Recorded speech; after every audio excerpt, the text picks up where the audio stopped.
evening. I am back. Yes, I've had a 15-minute break and it's a different show. So now it is the takeaway. And obviously, I'm joined by my left hand. Right. Anyway, look, I'm joined by Anthony, my partner in crime every week. For users that don't know, he is a gooner. So you can light him up anytime you like. We've got Stoney, somebody who I've known for all of his life. All of his life. Stoney, my younger brother, Liverpool supporter.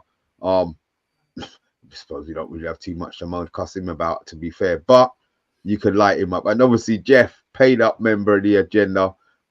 This is the show where, look, you guys, you know, if you don't know, if you are members of the channel, you can come on here on a Friday. You don't even have to come on with your mic. You do need to come on with your mic. Don't have to come on with your camera. Sorry. But yeah, so this is it. Jeff, how have you been, man? How's the injury? I know it didn't go quite as you hoped it would, but look, things work out. If your injury was fine, we wouldn't be seeing you on the show. So I'm not going to say I'm glad you're injured. I'm just going to say I hope everything's all right. And welcome back, man. What's been happening? So for those who don't know, I was trying to go back to refereeing. I had started my running program back, got released by the doctor, put in for an upgrade. And so when I did that, it went to some folks at State. And when they got it, one of them reached out to me and privately and said, well, if you don't get off the internet and stop talking about referees, you can forget getting an upgrade. And I went, all right, fine. So I did that. About 2 weeks into it, I had a pain in my foot again, went in, and I have a major injury. I have some other damage that was there from before, so I will not be able to run anymore ever again, unfortunately. I got a really good podiatrist. Sorry. You won't be able to run ever again? No, I can walk, hike. I cannot run. I run the I have a longest tear. It's basically shredded, and it's putting pressure on the two tendons on the outside of my foot, which if they tear, I have to have emergency surgery. So they're going to go in and do a repair on the panaris longus, but it will never be strong enough to support sustained running again. Wow. So I'm done. But hey, you know what that frees me up to do? Say whatever the hell I want. Yes, that's what we love. Big swings and roundabouts. Anthony, it's been a couple of weeks. How you doing, man? I'm not too bad, Mr. B. Good. I was looking forward to this show tonight, and then when I found out that obviously we've got just here we got Mr. B, and down here we got Mr. S. And when I found Mr. S was coming on the show tonight, well, there you go, even better. Well, look, I know. I will leave you two to have your 2 minutes each of your talking, because obviously you two are both playing each other this week. But look, let me say howdy to the people in the chat. Andrew Williams, I see you, man. Michael Hill, do you think Rafa plays better after a 12-hour tequila session than, as he called another Marcus of the Lash Lord? Do you know what? Whatever he did, maybe look, in life sometimes you just need a blowout. Maybe he just needed a blowout. It was a very expensive blowout, but maybe he just needed a blowout, to be fair. I've already said hello to you, Andrew, and I. Yep, sorry. And Stephanie, we do see you somewhere. Yeah, I do see you there. And on Monday, well done, man. For the last show was funny, boy. I'm sorry. Who did I interrupt there?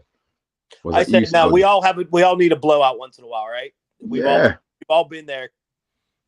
Yeah, I need a blowout. Lightweight. More in a while. More every while. I would rather have. Stoney, how you been, man? I'm good, sir. Thank you very much, firstly, for inviting me onto the Man United agenda. Nice little takeaway show on a Friday, something a little bit different. I think it's good that we're going to be discussing the fixtures that's going to be taking place this game week. So it'd be good to obviously hear Anthony Herbert's thoughts on Liverpool, Arsenal. But before we continue, Jeff, I think from myself and everybody from the Cop Talk, I just hope that your recovery is is well. I just hope that you're in a positive mind frame, and whatever you do in the future, we just all hope and wish that it's in the time frame that you want. So we're just wishing you a good recovery, sir. Okay. Thanks, Stoney. But I will let you know you guys got off easy because I was flying in to be the secret weapon in the cop talk versus. Listen, now I can't do that. It's like we'll work out a way of getting that streamed on the channel, Jeff. There's going to be a lot of people going now with injuries and fake injuries and stuff. So yeah, we'll work that out. But look, as we do the beginning of the show on a Friday, our fantasy league table. As you lot know, I was just on the last one, and I just haven't had time to get the league table up. But I will say that Don P to the not to the liking of Anthony Herbert is still top. Anthony, he's now 30 points ahead of Ty the Tactician. We've got Klopp along, which is Derek Coffey. He's in third. No Direction, David Cowley's in 4. Netflix and Chill is in 5. Metalist, I'll say Jonathan Hunter is in 6. Stranger Mings is in 7. Phil Blonsky is 8. Uni Doherty is 9. And I'm going to go up to 10. Hotel Tiago is 10. Now, there seems to be a lot of people dropping off here. I have no... I'm in 57th. I've actually had a green arrow this week. For the first time in a long time. So I'm actually moving up the table, Anthony. I think that at some stage I will actually pass you. Stoney. You won't. I'm actually glad you're actually doing well. This is actually, I wanted to know where you was, and now you've actually progressed up to 57. I'm Where glad are you? I'm actually on the seat. I'm sat down. So that was what I needed. I think I can't tell, Mr. B. I think You're the last time I 43rd. checked, You're 43rd. 43rd. yeah, but they haven't been done yet. They haven't been No, done yet. they have been done, Anthony. It's done. It's a full proper week. So don't. As I said, you had your points. It was, I had to reset myself, and Yeah. I'm back. I'm back, Anthony. I'm back. I'm back to cause you a lot of trouble. But look, we'll see. But guys, we've got a couple of games going on this week, but we'll talk about those towards the end. FFP. Last season, the Premier League, they spent over 800 million. This season, I'm sure it was just over 100. And that was only pushed because Crystal Palace spent the 18.5 or the 16 million on the gentleman that they bought from Wharton, that they bought from Blackburn. So not Blackburn, they bought from Middlesbrough. The Man City, they only spent £1 million on him. So they've done a very, very good bit of business. But just your thoughts on one, do you think FFP has messed up?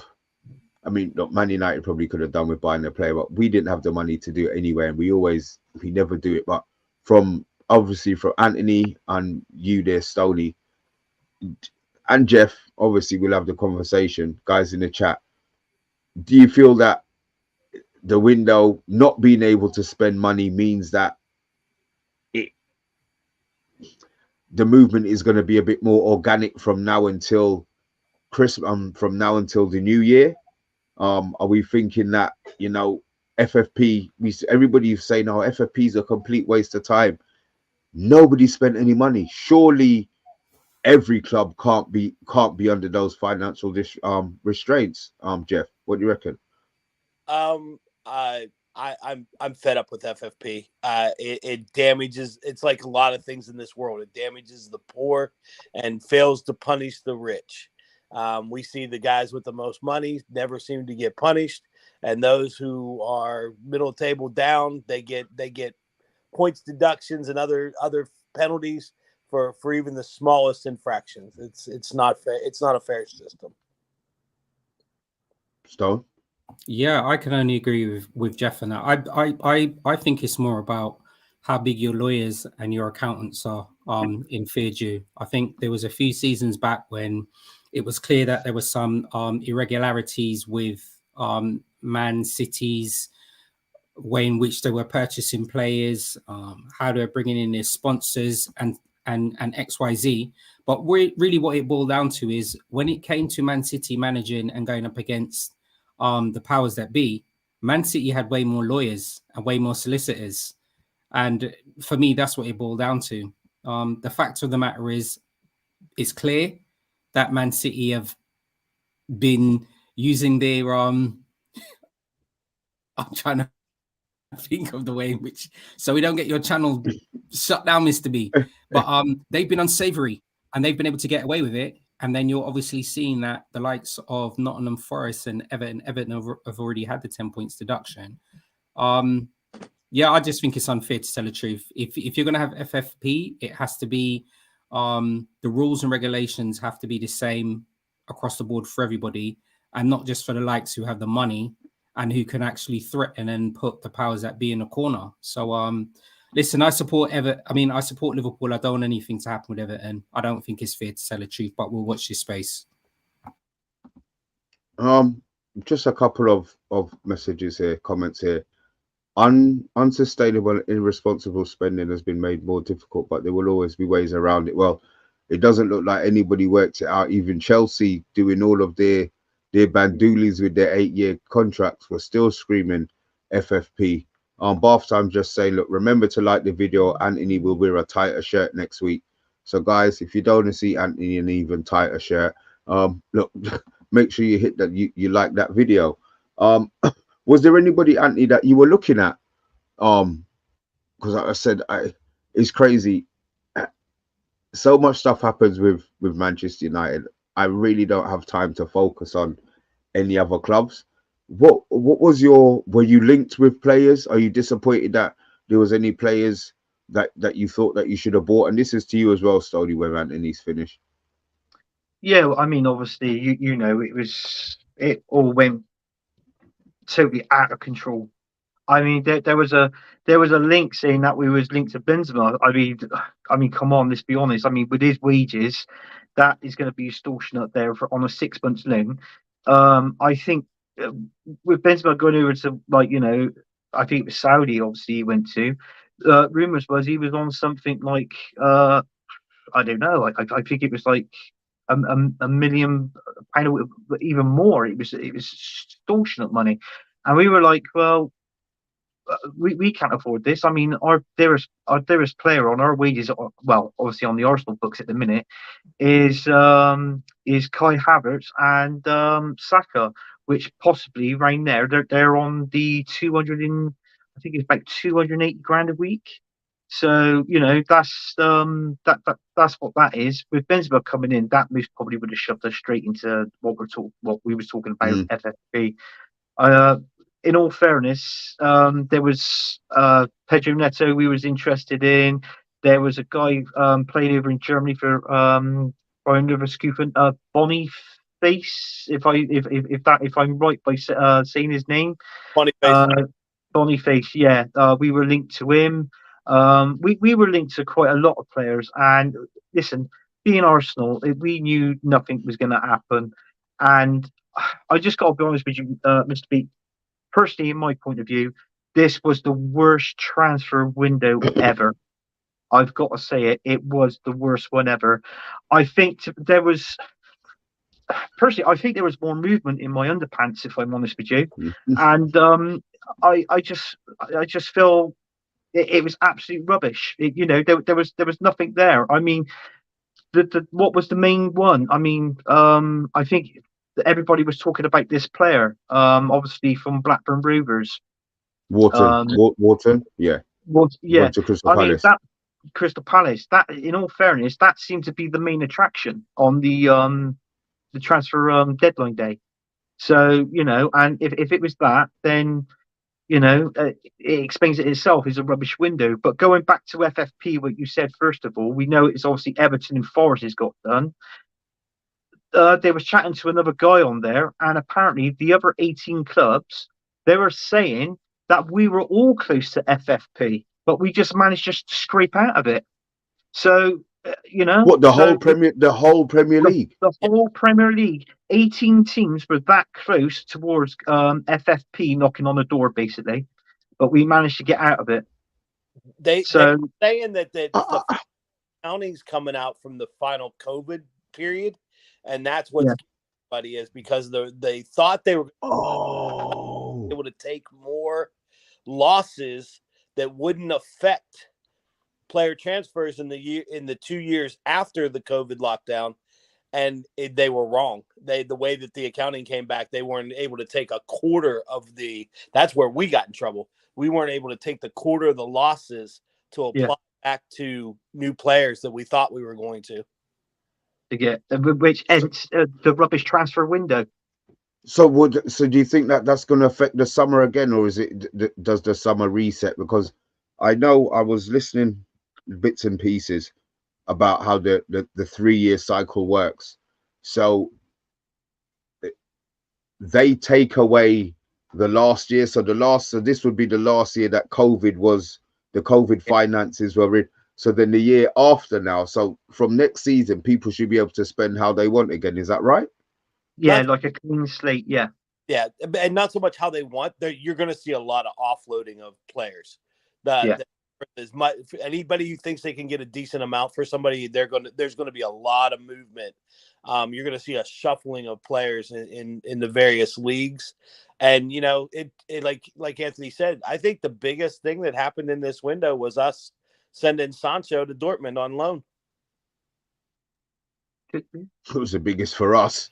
Yeah, I mean, the biggest for us. And the other thing that you were mentioning as well, what Jeff and Mr. B, what you've both mentioned as well about the almost being that default. I think it was probably going to be as well. There's probably still a lot of purchasing power from Saudi Arabia as well for that league as well. I mean, so it'll be interesting to see what players leave anybody's clubs, whether they're the clubs that we support or any other clubs, and see what players end up going to Saudi Arabia. I mean, for Liverpool, Bobby Firmino was always going on a free anyway, but we managed to obtain some money for Fabinho and Jordan Henderson that, in my opinion, we would never, ever have got from any other clubs. So I think that's going to be quite interesting to see what impact they have with any players going to the Saudi League at the end of the season. Hey, Stoney, that brings up a great point, right? Can Saudi continue to pay what they've been paying now that the guys that are there are trying to bail out of there so bad? They can. You know what it is, Jeff? They have a budget. Basically, they're trying to they want to have the World Cup in whatever year they want to have it. So basically, they've got this budget for the whole of the Saudi to buy players. So come next summer, it's going to be the same thing again, but they're just going to work earlier. And guess what? There's going to be a lot of agents now who realize, you know what? We get you over to Saudi for 2 years. I mean, who wants to leave? It's that Jota, the one from Celtic, Benzema, he wants to leave. There's a few, but there's still a lot of them who are out there staying, who will sit down and earn the money and play in front of 700 people for 2 years, So I think Saudi is gonna. I don't think Saudi is going to be causing a problem to the Premier League, but I think it could cause a problem to the French league. Well, start taking some of our players. Well, but I mean, in all fairness, Jeff, who would you sell to Saudi? Who would you think? And this is to you guys as well. Who do you think from the Man United team would go to Saudi? Jordan Henderson's coming back because he likes a drink. Let's not get it twisted. His misses, when they come, because apparently to say you've got wherever they're staying in, and then the country beside them is Bahrain, where they can all drink. Yes. They're allowed to drink and do whatever they want as normal. So they fly to do their business in Bahrain. So there's a lot of external factors as well. I mean, this isn't a racial thing, but the Muslims don't drink. Right. So it's easy for them to adapt to that kind of lifestyle rather than, the ones who have been bevying every week or who like to sit down and have a Jack Daniels on a Friday night. I mean, you do that over there, you might be getting locked up. So you've got the money. I could see Varane and Casemiro going. Really? Just for the final payday. Yeah. And then, I mean, look, if they really start playing hardball, I don't know if he'll go there, but I think he's going to go somewhere for a large amount of money. I think they're going to part ways with Bruno at some point in the not too distant future. Wow, guys. I see, I see. Anthony, Andrew Williams has put down Marcus and Bruno. Those are the players you want to be sold. I'm not sure they would go. This is the point. Anthony, is there anybody in Arsenal do you think would go? Not who you want to be sold. You actually think would go, and that's to you, Stoney. Although the horse has already bolted at the Anfield side of it, so maybe there's nobody else for them to take. But what are you thinking, Anthony? Is there anybody in your team? Well, there was talks back, obviously towards the last transfer window in August, and I think we stopped that. There was rumours that Thomas Partey was linked to go over to Saudi, play over there. So we managed to stop that move. But in all fairness, obviously he's been injured pretty much in this season. So and but as far as I know, he was the only one in our team that was linked to go over there, but nobody else was. Oh, okay. So only Partey. It was only Partey, yeah. Stoney? Yeah, I think for Liverpool, the only players, if we were looking at our collective squad, it would probably only be Adrian and Thiago. And I think if we're realistic, both of them are bit part players for Thiago. I mean, for Liverpool, Adrian plays more of a goalkeeping coach role for us. So I don't envisage that happening. And if Thiago was to move along, I mean, he's had the longest hip and hamstring injury, I think, of any player in football history. So I don't even envisage that actually taking place. So those are the only two players from Liverpool that I could see. Yeah, that's why the German club let Thiago go, right? They knew his history. But you don't think they're going to be able to get Salah? Do you know what? This is the one. This is the one. Andrew Williams put it up here. I absolutely think that's an absolutely brilliant question as well. And I think my stance on it has always been this, okay? If Salah was to go to the Saudi League, he would go over there, I believe, with the same idea or project that was sold to Cristiano Ronaldo, and that is to be an ambassador for the Saudi League. I think he's realistic in understanding that the league would not be at the same stage as level as the Premier League, but he's going out there as an ambassador. So if it was something that he moved out, I think he'd go with the majority of Liverpool's blessings. And the reason why I say that is I think since we've actually signed him, he's done everything possible to be an amazing player for Liverpool. And if he was to move on at the end of his contract, it will be fine.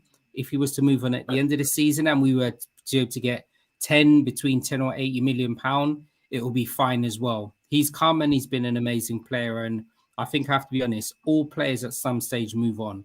But as I said, if he moves on and it goes to the Saudi League, it's more as an ambassador. And I think he'll move on with everybody's blessing, if I can be sincere. So it's a win-win for everybody. Well, and again, I think he turned it down recently. I felt because of Klopp. Now with Klopp leaving, does that open the door more?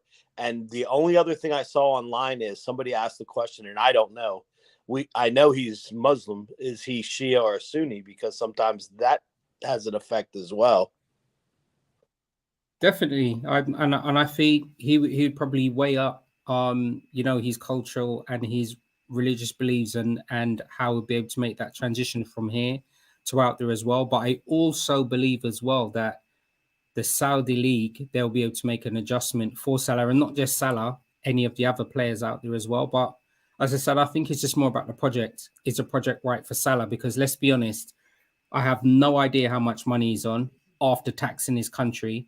And I also believe that if he goes out there, he'll also be handsomely played. But I think he's a person who's about playing at the highest level and trying to sustain and win every form of silverware possible.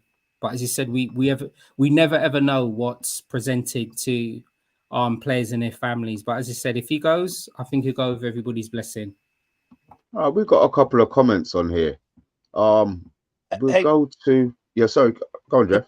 Hey, Mr. B, real quick, something to think about for everybody to think about on the panel before we go back after you read is that brings up a great point. beyond Saudi now, who can pay like the Premier League pays, even with FFP? Excellent question, Jeff. And there's nobody. MLS, and this is just my opinion, okay? I don't think MLS can. And that's even with them having Messi and Suarez and Busquets and Alaba and XYZ over in America, right? So I don't believe MLS can. I don't believe the French league can. I don't believe the Italian league can. I don't believe the Spanish league can. And I don't believe the German league can. I mean, even if we think of Spain collectively, Barca are in 1.3 billion pounds in debt. Yep. That is an alarming amount of money. So if we're looking at what finances are available to the Saudi league, is similar to what we probably saw a few seasons ago with the Chinese league. And they had an alarmingly amount of large influx of money when Tevez and the Hulk and Oscar and every single player that were looking to set up generational wealth for their families actually went out there. But for me, I don't question what the Saudi league is doing. Every league has that. I mean, even if you think back years ago, the Scottish league had that. Remember when they were purchasing all of the players from Italy and were going to the Scottish league? They had a lot of finances. So for me, it's every year, every 5 or 10 years, every league has their opportunity. So praise be to Saudi. It's just one of those things. It's their time. We have to embrace it. We've got a couple of questions here that I wanna put up. We just spoke about, Matty was saying, do you think that the Saudi league is what the Chinese Super League was meant to be? I think with oil that they're not going to run out of money the way the Chinese league did. Andrew Williams is just saying, have to be honest, Mo Salah is a class act on and off the pitch. Mo Salah did not whinge one bit, and that would have cost him millions. There was no furore. There was nothing about him not going. But I do see a question about Calvin Phillips. I'm going to answer that when we play. And I'm not going to do that one just above it, Andrew. He's so funny. There was another one on here. Here we go. Salah would be a good poster boy for the era. What's this? Oh God, this is Bart. See, I'll put you up here, Bart, because I know you're talking nonsense in the house. As everybody knows what sort of a person you are. This is a different one. Salah to PSG if Mbappe leaves. You're muted. Absolutely not. I definitely don't envisage this, and I say this respectfully. Okay, if we look at the Liga 1, what teams do PSG have collectively with as a threat? So we're talking about whether it's in the cup competition or in the league competition. What would stimulate or motivate Salah to actually go to La Ligue 1 instead of the Saudi league? That's of a much. I cannot envisage that. If Mbappe moves on, I think with PSG, what they're possibly going to be tried to do is they tried to do what Real Madrid did like a few years ago in terms of purchasing all of like the Galacticos, and that project didn't work. It will be interesting to see what project PSG then tried to do, and that is that going to be to try and purchase some of the best young players in the French league to PSG. We don't know what their project's going to be, but no, I don't see Salah leaving Liverpool to go to PSG when he can probably go to the Saudi league. Not one bit. You guys on that one? Can you see him going? Yeah, I could only see him going to PSG if he wanted to try to help them win a Champions League, which he's already done at Liverpool. Yeah, I mean, to me, I think PS is if there's only teams that Salah go to, you'd be naming just the top teams, which would obviously be PSG, Real Madrid. If not, I can actually see him going over Saudi at the end of this season. I mean, to be honest with you, Cristiano Ronaldo, he's conquering it over there now with his age. He's really doing really well. And what's he now? 39. Do you think he's doing really well, Anthony? I'll be honest. I understand he's still scoring goals, but he is still scoring goals. The level that he's playing at, I don't think he would have been scoring those goals in the Premier League. Am I wrong? But that's a good question. But that's not Cristiano Ronaldo's fault, though. And as he said, Yeah, I get that. The actual project, I believe that he was asked to do, and that's obviously promoting the Saudi League. I think he's been successful doing that. I also think that he's been able to play and sustain at a very high level. There could be different factors. Could it be that the other players, they are not at Cristiano Ronaldo's level? And once again, he is not at fault for that. He's gone over. He's always been a professional. He's always been an elite player. He's always carried himself with I think respect, and he's continued doing that. So if he's out there and he's hitting numbers and the other players cannot follow him, that's not Ronaldo's fault. That just means that the other players are not conditioned and are not at Ronaldo's level. So it's a win-win. Exactly. And then when you look at the age difference as well, I believe if Salah does go over to Saudi, you're talking with Salah. What's he now? He's 31. He'd most probably be 32 when he goes over there.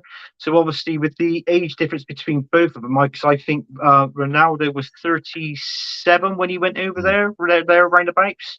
So you've got to think of the age difference. And I mean, with Salah, he's still playing in the fastest league in the world, which is the Premier League for me. And for him to go over there, and obviously he will be tempted, obviously, by the money. Who wouldn't? But for a player of his, of the brilliance that he is, he'd be going over to Saudi and he'd be producing it over there. And he might hit it off better than what Ronaldo has, but over the long term, because of obviously the age difference of them two going over to that league. And I agree. And you know what as well? And I'll say this. And I'm very confident, none of us may want to admit it, I'm sure if Saudi offered all four of us money, whether to play or whether to officiate as a ref, we would all go over there with our family. We would collect that money and we'd all be happy. I am very confident. But you see, and as I said, you say that, but if your lifestyle is to want to party and to want to relax socially, it's not always going to be about the money. You are just a little bit shy of 21. I believe if the Saudi League offered you a handsome pay package to go over there, no, but then aren't you going there towards the end of your career for a year or 2 seasons? I'm confident you and your family would go over there to take that pay packet from the Saudi League. I'm quite confident at that. And then come back and sign for a bigger team on on a reasonable amount of wages as well. So yeah, I totally agree with Stoney on this one. I think, to be honest with you, would you want to go over there and play if you're a sort of like, if you're a family man, or if you're like you're a young age? If, let's say, for instance, you're a brilliant footballer, you've been they want you over there, you're single, why not go over there? You've got no, obviously, other responsibilities or anything like that. So that might be a chance to go over there. It's like what Stoney said, get a decent wage. Who's not going to be attracted by the wages that Saudi this league is going to be offering? I'm not disputing. I don't know. I'm not disputing anything that you say. I think the more players go over there, and the more players talk about the conditions that they're living in and have it. Look, when we go to Ibiza, it's 40 degrees and all we're good for is drinking tequila and sitting on the beach. These players have to play football in that. Do you know what I mean? That's something that they might. But I would say, and 100% I agree. And we have to be honest. I'm not too sure what careers or professions we all have. I'm sure it's something that we all enjoy or wake up to in the morning, or we may not. But I'm saying this, sometimes we have to be honest with ourselves, right? If sometimes that a project is given to us or presented to us, and you can probably either quadruple the salary you're on for maybe 1 or 2 years, I believe sometimes for ourselves individually or our family, a light bulb moment puts up and you say, well, if for 2 or 3 years I'll be able to quadruple my salary for myself and my family, sometimes you start thinking about it. And I'm not just saying it because we're chasing money. I'm saying we're looking at opportunities and the opportunity to create generational wealth for ourselves and our families. And I'm just saying sometimes that question mark is presented to ourselves. Yeah. And we're no different. We're no different than those players that have gone out there. We're not. Jeff? Again, I think it would be harder for up and coming players who dream of the Premier League, the Italian League, the Spanish League to go there. Now, that being said, the Saudi League has done well going into South America and pulling players from there to fill their teams, as well as going around the Middle East and some other parts of Eastern Europe to fill the leagues with lesser known players. They're doing a good job about that. As far as the stars go, though, they seem to be pursuing more mature, settled players than people that are in between. And I think that has to do with your point to lifestyle, Mr. B.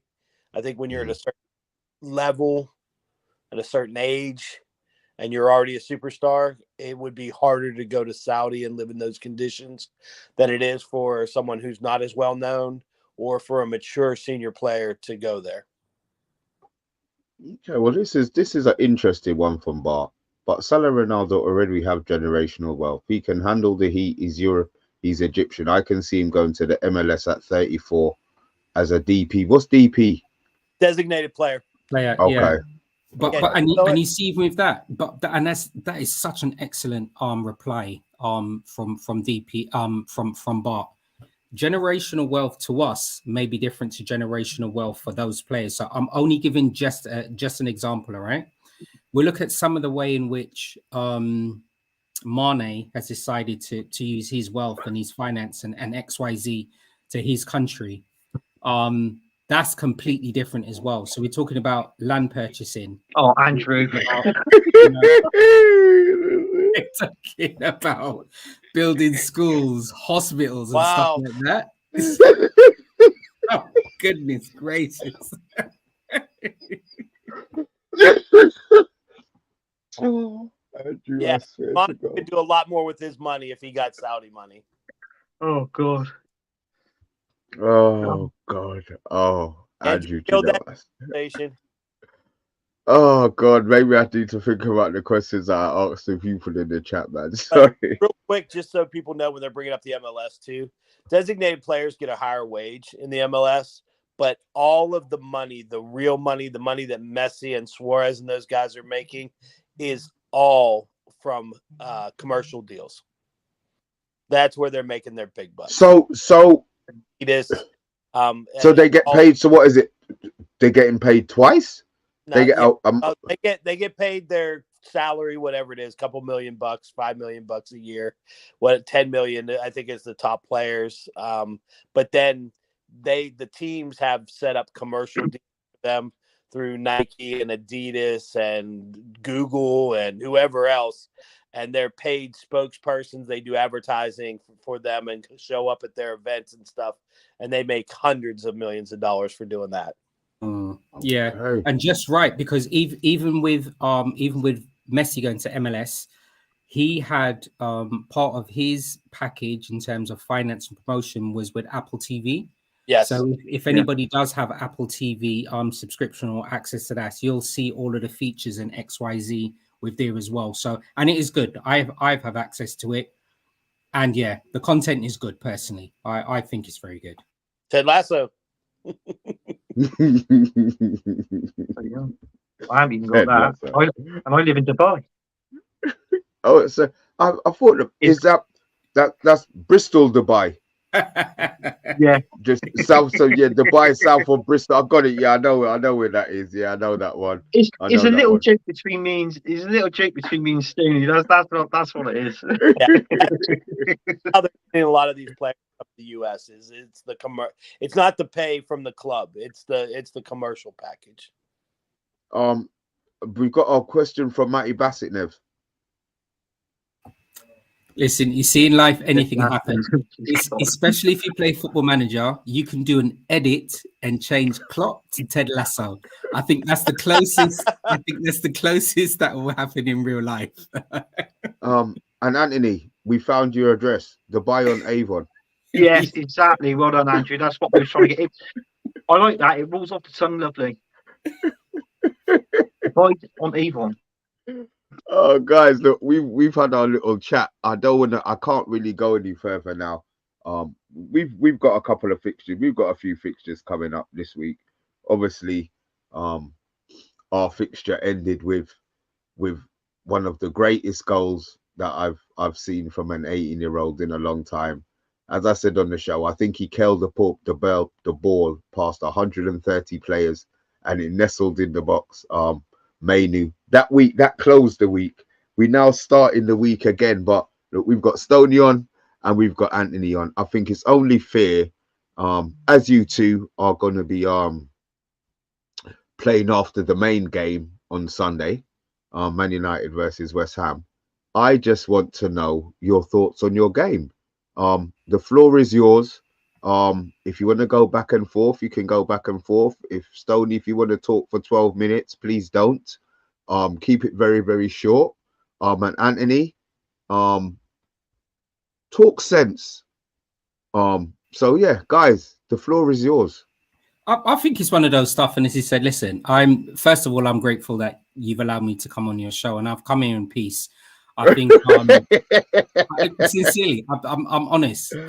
You know, let's not get twisted as well. I think Mr. Herbert is Arsenal historian, so I don't think I need to come here and try to belittle his club.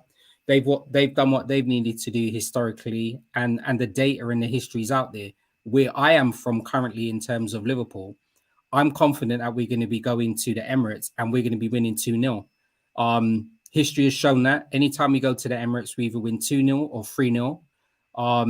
I think if we look at how Arsenal are playing collectively, I still believe that there's not much between Raya and Ramsdale in goal. That's my opinion.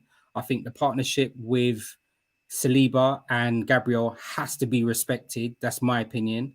I think they purchased Rice. I think if they were playing him as a 6, I think they'll be in a more stronger position than they currently are in the league.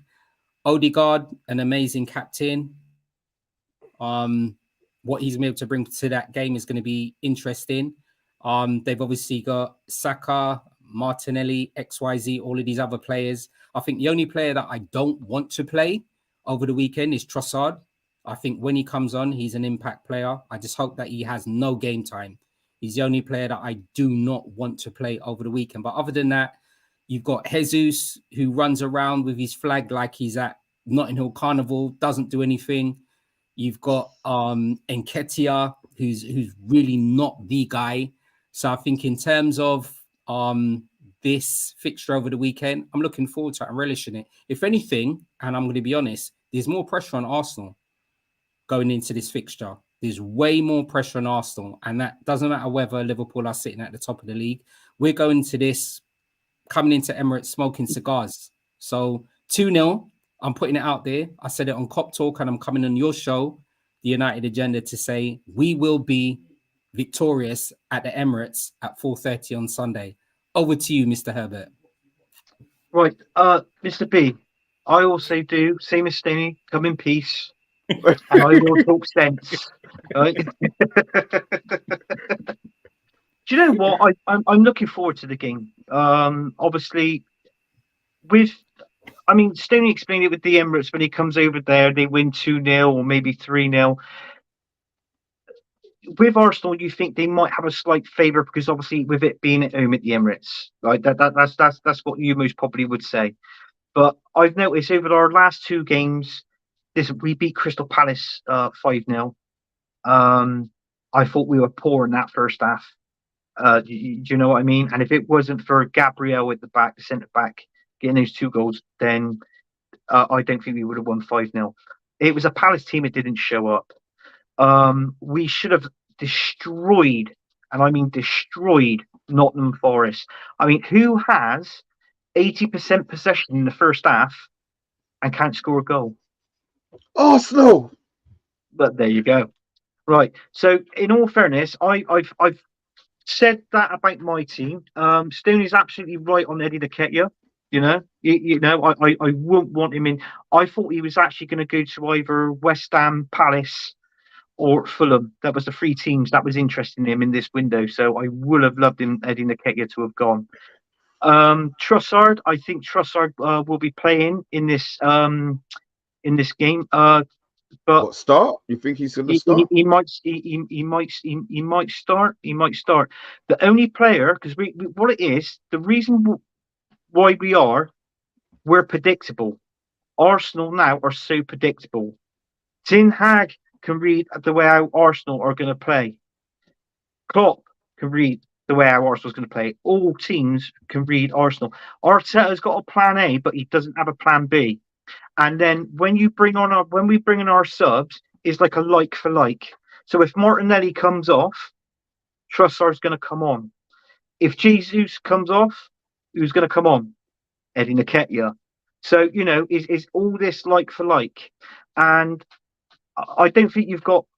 Stimmy touched on it. Is Odegaard being a captain? I don't think he's captain material. To be honest with you, he's had a very poor season this season. He's had a very poor season.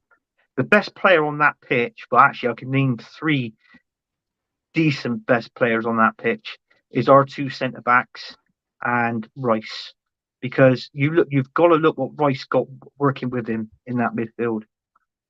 He's got Kai Havertz, let's be honest, and then he's got, well, his name's Odegaard, but at Arsenal we call him Ghostagard because he's never there. We don't hardly see him. So and he doesn't really score. I'll be honest with you, Miss B. This time last season, we had Martinelli, Saka, and Odegaard, right? Jesus was pretty much injured. This was when we got Trossard in, and he was scoring goals. And then after that, Jesus came back from injury. Trossard was thrown out, and then Jesus was put back in, which was Mikel Arteta's mistake, I feel. We were on these three players. They were on what, 9, maybe. Yeah, 8 or 9 league goals this time last season, and that's league goals, not in all competitions, league goals. But I feel we're going to be up for this game because Arsenal normally plays better on the if we got like the likes of Man City, Man United, and Liverpool. Our play is better than what we play against with the teams that's lower down in the league. But I'm going to be up to you. Be honest with you. When you said with Jesus, what is it you said, Stinny, about Jesus? He's what? He is like he's at the Brazilian or Notting Hill Carnival. He does nothing. He does, Anthony. He does as much as Kai Havertz. Kai Havertz has played at you guys 31 times. You know how much goals he scored? 5. Yeah, poor. That's disheartening. It is disheartening, and I got to be honest with you. You're talking about that with Jesus is a fraction, and when I'm talking fraction, I'm talking like reefer papers, the thickness of that, that's the bit that we're on about. That's what he's come down to, and he's just minimum. In all fairness, he has had a lot. He's had sustained a couple of injuries this season. Jesus as well. Rumors was Thomas Partey was fully fit and he was going to come back in and play this game, but the news is broken that he's injured again. Is he really? Is he? Because apparently he was injured. Obviously he didn't go to African Cup of Nations, did he? Because obviously his injury. Then he was reported seeing him back in training. We were told he was fully fit, and now he's injured again. I don't believe it. I think there's something going on there between Mikel Arteta and Partey, right? That's my personal beliefs. But I feel that we're going to be up for the game. And if I was actually to say a scoreline, that's what I want to hear. Arsenal's not going to lose, and Arsenal's not going to win. So therefore, I'm going to go for a 2-2 draw. Kai Havertz, 2 goals. All right, Jeff, while you're here, obviously Anthony's gone for 2-2. Stoney's gone for a 2-0. What's your opinion on the game as an outsider? Again, Partey, if Partey was in a double pivot with Rice and healthy, Yeah. I think they could do a 2-2 draw or a 1-1 or a 0-0. I mean, we held Liverpool to a 0-0 this year, so anything's possible. But the way that Liverpool's flying, scoring goals, even with Salah being gone, with Gakpo and Jota, and those guys just really weaving in and out of each other, and the attack and the midfield playing the way they have. Sorry, Anthony, I got 4-1 Liverpool. Right, Mr. B, chuck him off. Chuck him off. He hasn't been here for a while. I'm fed up now. Chuck him off. Chuck him off. I tell you what, Jeff, I wasn't expecting that uppercut and right cross there, boy. That was. Do you know what? I bloody even felt it as well. Wow. I don't see Arsenal winning the game. I will put it. I'll put it out there. I don't see Arsenal winning the game. I think the best you can hope for is Liverpool are scoring 3 goals virtually every game they play. So I think the best Arsenal could hope for is maybe 2-2. And I don't see Liverpool conceding 2 goals. So I actually think it's going to be 3-1, Anthony. I did hear Salah. I did hear, is Salah out injured? I did hear. He's out. He's out. Yeah, he's out. That won't be an issue. The rest that won't be because you play. I think when he's out, Stoney. I think is it you play Jota out there, don't you? If Salah's out injured. Yeah, I think moving into this game when we play you on Sunday, I think there's still doubt with whether Darwin Núñez is going to play because he's got a foot injury at the moment. Yeah, I take that back. I take it back. Yeah. So even that, for me, that's really not a heavy concern. Even with Darwin Núñez being out, because this is just my opinion. Even though I know they have different skill sets, Gakpo will still play up top, or Ruben Diaz. I mean, not Ruben Diaz. Sorry, Diaz will still play up front anyway. So for me, right, it doesn't really matter which of our front three play. I still believe, and I'm quite confident, we're still going to have the same outcome against you guys on Sunday.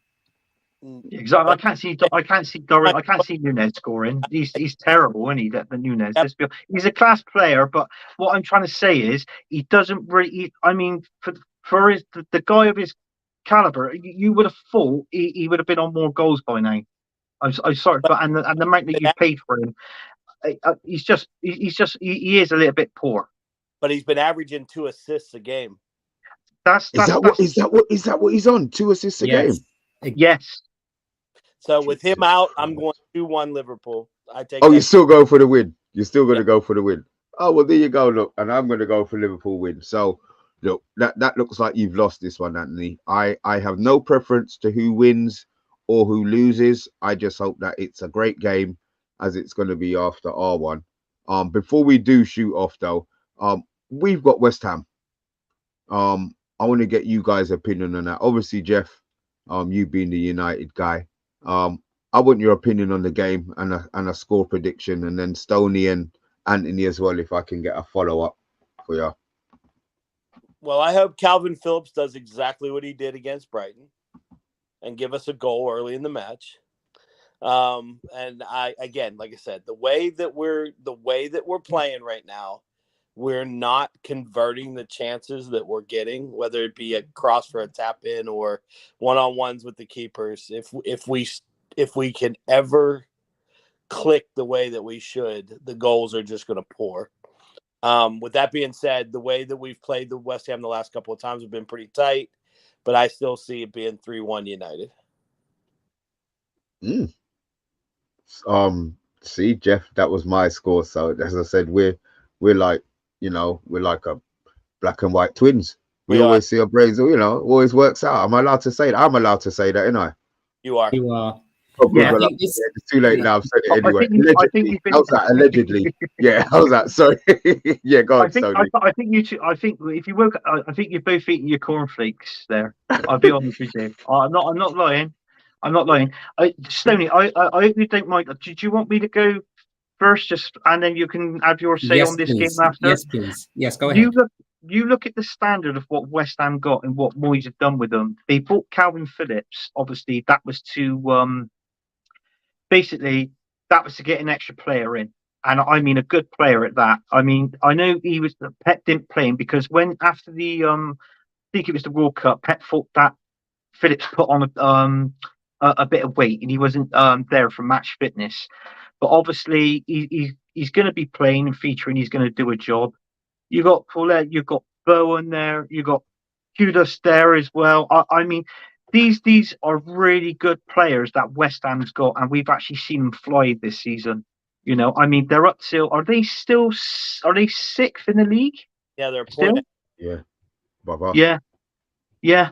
There you go. So you know, it's going to be a very, very hard game. But when you've got the likes of players scoring, of what they've got at West Ham compared to the players what Manchester United got scoring, you know, you've got to favour West Ham, honestly. Because Hoyland, your player you've scored. I'm not being fair. He's what's he got? Is it 4 goals now? Like Premier League goals. I'm on about, not just Premier League. Just keep bloody talking. 2 out of 2. 2 out of the last 2 matches, though. Yeah, I know, but so it should, because the amount of money he costs, Jeff. But in all fairness, I know he's young and he's got to prove to adapt to the Premier League more. But I mean, look at it. You've got Rashford that's not performing, right? You've got Bruno that is not performing as well. Anthony, what is that all about? I mean, he's awful. Let's be honest. It won't surprise me if he went over to Saudi, a Man United player for next season, if he went over there for the money. And also, as well, you've got to look at it as well. I mean, your top player, who Mr. B loves, McTominay. I mean, let's be honest. I mean, I know a lot of these fans. I know a lot of Man United fans don't like him, but you've got to think, if it wasn't for him producing what he does, like coming from the back and arriving into the box at the right time and getting on the end of that ball and scoring, would you be in the position now where you are in the league if it wasn't for him? Yeah, but if he was playing defense, they wouldn't have given up the 3rd goal. Exactly. Well, in that case, Man United 4-4-2, Hoyland and McTominay up front. There you go. Yeah. But all I'm going to say is, on the scored side of things, I think West Ham. I'm sorry, but I'm going to go for a West Ham win. I'm going to go. I'll be kind. I'll be kind. I'll say 2-1, but it could be 3. But I'll say 2-1. 2-1 West Ham. Before Stoney goes, what was the score of the reverse fixture at their place? I have no idea. You're asking the wrong fucker, boy. I mean, you're asking the wrong person, Jeff. I have no idea. I have no idea. No, I'm not dissing McTominay. BATHTIME. I think he's a good player. He's obviously your top goal scorer, and I'm saying, would you be there in the league if it wasn't for him? Would you take him at Arsenal? Do you know what? I most probably would. I most probably would in that DM position. Anything's better than Kai Havertz. Let's be honest. You would have McTominay at Arsenal. I tell you what I'm going to do. I'm going to ask another 10 of my Arsenal mates tomorrow over the next couple of weeks, and I'm sure you're going to be the only one that's going to say yes. Well, I would, because I'm a realist, Mr. B. I always tell the truth when it comes to my team. That's not the word I would have called you, Anthony, to be fair. Oh, you know that, Mr. B. You know that is true. Listen, I'm your one and only fan, and I would not lie to you, Mr. B. You know that. Okay, I'll take that as you're my one and only fan. I'll take that. Stoney, let me hear this nonsense that you're going to split before we have to depart. I'm absolutely not. When you said you're Anthony Herbert's one and only fan, Mr. B, I hope you haven't opened up an OnlyFans page, you know. I'm just thinking about something here, you know. You know what, Tony? He has, and it cost me a bloody super chat. You know what I mean? I'm a little trying to think what it's going to look like. It's only £2, but I'm not arguing. So before I say, everybody tuning into the United Agenda, Mr. B will be posting a link to his OnlyFans page, and you can tune in and see what he gets up to after hours. All right. In terms of this fixture, I'm quite drawn between something. It's either going to be a very boring 1-0 victory to Manchester United, or it could be or it could be David Moyes with his team coming up to Old Trafford and getting a victory. I'm not too sure. I think West Ham currently sit above Manchester United at the league. I think at the moment it's just probably a 1 point difference. Am I correct in saying that? So it can go either way. But look, I'm gonna stand by what my belief is, and I think it's gonna be a 1-0 boring victory for Manchester United. That's what I think, Mr. B. Listen, as long as it's a win, it's all good. As long as it's a win, it's all good. Guys, we're on the hour mark. So it's time for us to say goodbye. I've been on here a lot longer than I really should be, and it's starting to kick in a bit. So before I start waffling and talking absolute trash, we are going to say bye. Jeff, it has been a long time, man. Anytime you're available, bro, you just hit me up. You know I always enjoy having you on, man. Yeah, this is going to be a more regular Friday thing for sure. Thank you very much. Stoney, I will be seeing you tomorrow. Yeah, I know. Up and early. I got my boots and my bag already packed, Mr. B. So I'll definitely see you tomorrow. That's cool. And Mr. Herbert, I know it's probably going to be a week before I see your face again, but I am hoping that you lot really get smashed on Sunday. I'm going to enjoy sending you WhatsApp. I'm going to enjoy sending you the WhatsApp pictures of Núñez running past Saliba. But yeah, I really do hope you lose. My hatred for Arsenal is big. But I don't hate you. So I'm really hoping that I see you next week, God willing. And as always, I'll take it. Whatever which way it comes, win, lose, or draw, I'll take it. Yeah, that's I'm good, man. I'm not Billy. I'm not Billy. But to be honest with you, Billy was on the TV last night, and I put a couple of questions into him. Stoney, I tell you, and I think he ranted on one of them. And I put a question. I said, "Question, Billy, what was your favorite Liverpool goal and why?" Right, with a question mark. Well, he went off on one. Everybody was literally laughing on the panel, apart from him, obviously. But you know, I mean, fair play to him. That he did take quite a bit of stick on that one, didn't he? On last night's show. But all up to big up to him. He's saying, I think he's signed it. I think he's gone to the enemy now, and I think Kop's trying to tap him up in the transfer window. Kop TV's trying to tap Billy up. Whatever works, man. Whatever works. You know, they need some civilized supporters, those Kopites. But guys, look, with that, we will see you once. Yeah, there you go. We will see you on Sunday. Whether it's the watch along or the preview. Let's hope we're going to be smiling. Guys, this has been the Friday Night Takeaway. Me, Mr. B, my guests Anthony Herbert, Stoney, and Jeff. We will see you on Sunday.